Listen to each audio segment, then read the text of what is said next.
Hey folks, George here. This time we're going to start a series on the ethical and moral questions around euthanasia and medically assisted suicide. The first article that we're going to examine regarding medically assisted suicide is by Daniel Callahan, entitled "When Self-Determination Runs Amok." He starts by suggesting that by allowing self-assisted suicide, we would be allowing consenting adult killing. The key problem that he has with this is that by allowing medically assisted suicide, we would be adding to our society a new category of killing. To a society that already allows way too much killing. Let's examine self-determination, that the title alludes to, yes? Of course, self-determination allows for a broad notion of autonomy. We all value autonomy, right? Such that I can live my own version of my own good life. I have chosen to pursue a path in philosophy, among other things. That's not your version of the good life. God bless you. Fine. You do something else. Perhaps you want to pursue music. Perhaps you want to pursue carpentry. That is what autonomy is all about, and that's the value of autonomy. Furthermore, I can call upon others to help me pursue my version of the good life. I've called upon my teachers, my mentors. I call upon other philosophers whose books I read. However, medically assisted suicide would go against the idea that one's good life, my version of the good life, must be compatible with the good for the community.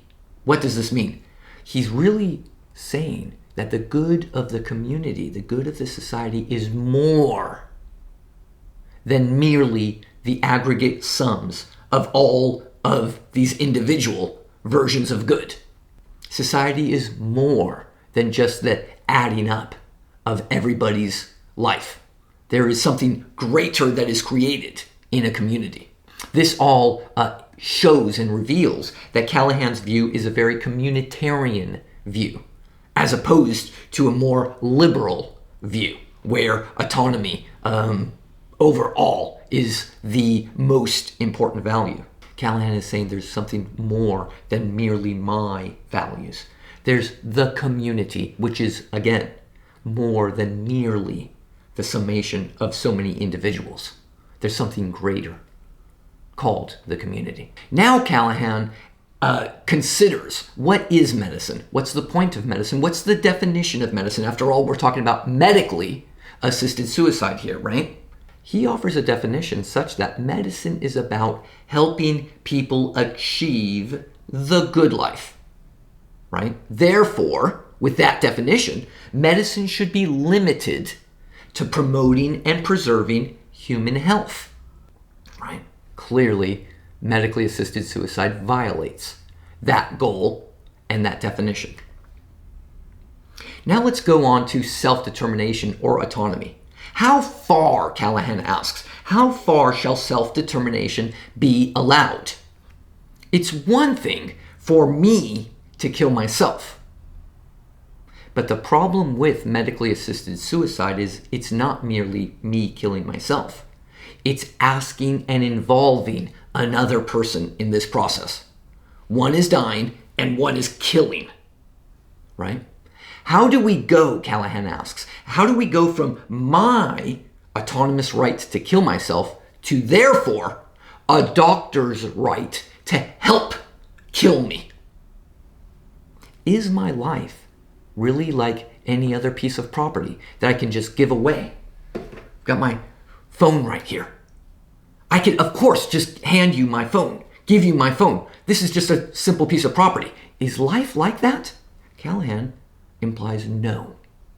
There is no good reason to allow people to transfer the rights of life to somebody else, like a mere phone or any other piece of property. Consider two examples, Callahan asks. Consider slavery. We don't allow slavery even if I choose to sell myself to you in slavery. We don't allow that. We do limit autonomy in this way. We do limit self-determination this way, don't we? That even goes back to Rawls, right? Very liberal philosopher who says, yes, I believe in liberalism, but within limits, such that you can't sell yourself into slavery. Consider another example, dueling. I challenge you to a duel. You've insulted my pride or my honor or something. I don't know what they dueled about way back when. We don't allow that, do we? Even if both people agree to duel, we do not allow dueling, right? Even if you freely choose. So we do limit self-determination in many ways. Now let's go to the medical questions, right? The typical refrain against Callahan's position is something like, yeah, but wait a second, Callahan. Don't you realize that people under certain physical ailments feel a terrible burden because of their condition? Callahan's response to that is, wait a second. Just because people feel the burden of some condition, that has nothing to do with, or very little to do, according to Callahan, with the actual physical condition. After all, there are so many similar people with a similar condition who don't feel the excessive burden to kill themselves or ask somebody to help them die. Even worse, should we put this question to doctors? Is this patient's life worth living? Is that a question that doctors are equipped or trained or talented enough or expert enough to answer? After all, it's difficult, in the best of scenarios, to measure suffering. Guess what's even more difficult? To measure what's worth living. Doctors are trained to diagnose and treat physical ailments. Yes, I see some disease right there. This is how it shall be treated. But this is a radically different question. Is my life worth living, doctor? That's a terribly difficult question that doctors just can't answer. Another retort against Callahan's position to ban and disallow medically assisted suicide is to suggest, wait a second, there's a difference between killing somebody and letting someone die. Supporters of medically assisted suicide would suggest that doctors who medically assist suicide are merely letting the patient die, and that is way different from killing them. The confusion, he says, Callahan says, is between culpability and causality. After all, sometimes when doctors let patients die, we hold them responsible, Callahan reminds us. For example, if a doctor misdiagnoses and doesn't treat a treatable ailment and the patient dies, the doctor is responsible for the patient's death. Therefore, in that case, letting die versus killing, we still hold the doctor responsible, despite the fact that the doctor didn't stab the patient, let's say, in the heart. To confuse actions like this is to confuse human actions with natural occurrences. After all, when a doctor administers a lethal dose, that's what happens in medically assisted suicide. A doctor has to administer some lethal dose. The doctor is causing the death. And if the doctor didn't treat an easily treatable ailment, the doctor caused the death. Right? That is radically different from merely letting the disease take its course. In one case, the doctor causes the death. In the other case, the disease causes the death. Finally, Callahan notices that there are going to be 3 terrible consequences if we allow medically assisted suicide. The first terrible consequence is that abuse is inevitable. He pulls out some research of a Dutch study where it was found that many doctors had practiced involuntary euthanasia, such that they killed the patient without asking the patient's consent. After all, in a society that allows euthanasia, that would be very hard to prosecute. Therefore, indifference to abuse, like doctors simply killing patients without their consent, will emerge. By the way, this seems unreasonable to some of you, but I like this analogy. This is how I internalize the analogy. I do not have pets, but some of you out there might have pets, and you love your pets as though they are people, as though they are members of your family. And what happens when your pet gets a terrible illness? What does the veterinarian typically say? Right away! They jump to, let's put the animal down. Let's euthanize the animal. It's almost like their first impulse, right? Their first impulse, or a quick impulse, is to put the animal down, euthanize the animal.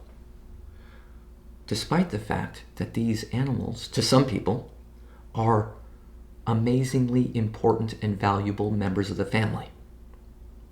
Some people would say they love their pets like they love human members of their family. If we do this with pets who are loved, who's to say that doctors won't do this with humans whom we love? That, I think, is the crux of this first terrible consequence that Callahan delivers, that abuse is inevitable. The second terrible consequence that Callahan mentions is that the law will be difficult to write and execute. After all, unbearable suffering is difficult to define. Anybody can say, I am unbearably suffering, right? Terminal illness is difficult to define, right? Sometimes doctors will say, well, I don't know, you might have 5 months, you might have 5 years. I've actually heard that from a doctor, right? Despite the fact that there was a terminal illness. Even more, it's going to be impossible to implement procedural safeguards since discussions between doctors and patients will be private. We won't welcome government bureaucrats into those discussions to see if, does this really fit the criteria that are already difficult to define? The third terrible consequence that Callahan mentions is that the moral reasons for allowing medically assisted suicide are inherently slippery. After all, if you allow and respect self-determination so much, then why not allow me to commit suicide or assist me to commit suicide when my heart breaks, when my lover leaves me? I'm sorry for those of you out there who haven't had that experience. I've had this experience. Some of you out there might have had this experience. I feel terrible. It feels like life is unbearable when my lover leaves me and I want to kill myself. Why not allow for that? Nobody, by the way, is advocating for allowing unbearable heartbreak as a criteria for medically assisted suicide. Why not? That's self-determination, isn't it? Why not depression? I know people in my life who are terribly depressed. Do you? They've told me how unbearable their life is. Should we allow medically assisted suicide for those people? Why not? Why not? Callahan asks. Of course we shouldn't. And if we don't allow it in those kinds of cases, then we shouldn't allow it in any case, because life is too valuable. A response to this terrible consequence might be, but Callahan, don't you realize that people who are depressed or people who are heartbroken aren't thinking rationally, right? They're not completely rational when they ask, when they would ask, or when they think about suicide. Here's my retort to that, right? How rational or how clear is the thinking of somebody who is in unbearable pain? How rational or how clear is the thinking of somebody who's aware of a terminal illness? They're not particularly rational either, are they? So why suggest that depressed people are irrational when they ask for suicide, but people suffering unbearable pain are somehow rational? With all those considerations in mind, Callahan concludes that medically assisted suicide should not be allowed. Let's go back to the training that doctors have. Are doctors really able to judge whose life is worth living? It's absurd to expect and to claim that doctors have any such expertise like this. That would require doctors to become experts in things beyond health, into something like human happiness. If anything, I should be consulted as an expert on human happiness and what might be a life worth living. Ethicists, philosophers, moral philosophers, who spend their life devoted to the question about worthwhile lives and happiness. Why don't they allow philosophers to be philosophically assisted suicide? Come to me and I'll evaluate if your life is worth living. And if I determine that, yes, as an expert moral philosopher who studied and devoted my life to asking questions about worthwhile lives, I can determine that your life isn't worth living. Here, take this pill. Of course, nobody would allow for that.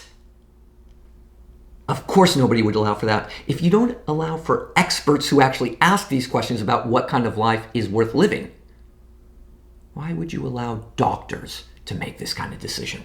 Doctors who have no such training at all. Well, maybe they've taken one medical ethics class during medical school. That is just absurd. The whole point that Callahan started with and that he closes with now is that in our society, we've allowed way too much killing. Killing has always been looked at to be the solution to problems that burden us. And it would be a mistake to allow one more category of killing to this mix. It's quite a bit to think about, yeah? See you next time when we get a retort against Callahan's position. Bye-bye.